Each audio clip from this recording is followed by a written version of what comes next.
This is well known, instantly popular and really cool but quite ordinary Power 20 Pro, except for one thing.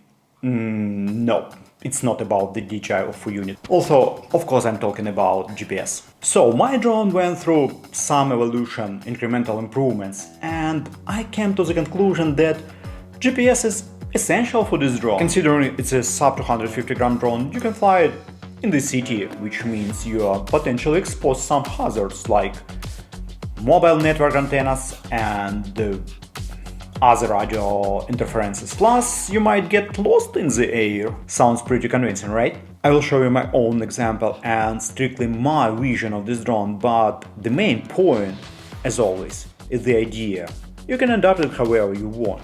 So, I have the Crossfire version, which means R1, T1, 5V and ground are already taken by the receiver, and here we have an LED.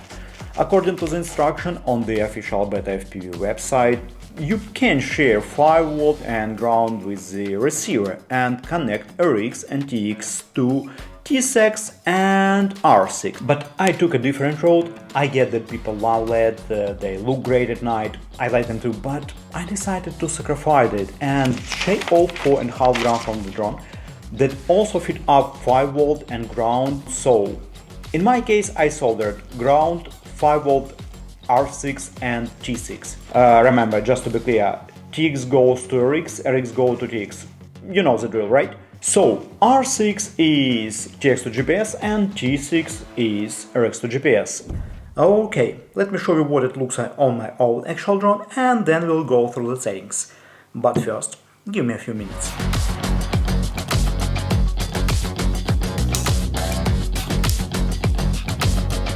So yeah, 5V and ground go to the LED spot, yellow and green go to the RX6, TX6.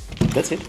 I use the GPS from Foxeer, which weighed only 2.7 grams, but honestly, it doesn't really matter. All of these small GPS units basically work the same and, frankly, not very well. Alright, we are almost there. Connect drone to the Betaflight and let's dive into the settings. In the port tab under sensor inputs, enable GPS at 115/200 band, then save and reboot. Next, go to the GPS tab and heads up, enable the NMEA protocol.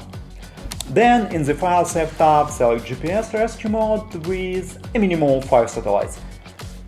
Honestly, I'm not sure it can get more than that. Don't forget to save.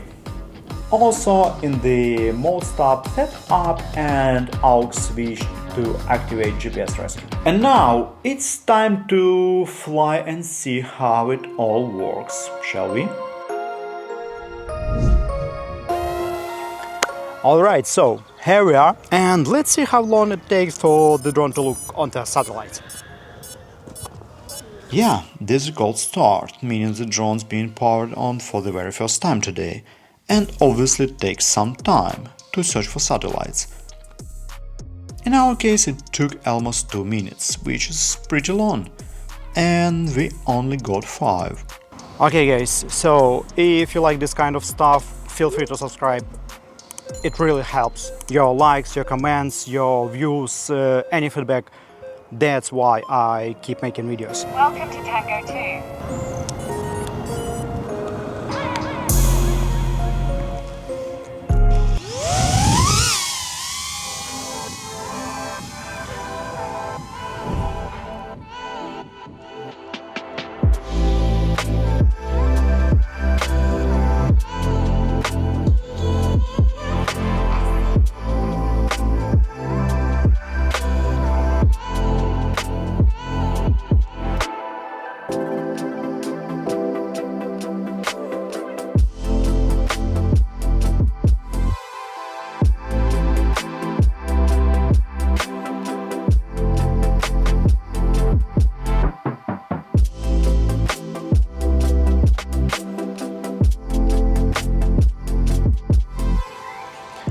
Okay, now let me quickly run through my O4 settings. Of course, I'm shooting in 4K 4:3. That gives me the flexibility to crop later for vertical or horizontal formats. 60 FPS, shutter speed looked at 120, ISO at 100 or as low as possible. white balance is manual, set to 6000 Kelvin. Shooting in the log, obviously, and yeah guys, please use ND filters when needed. They are super useful.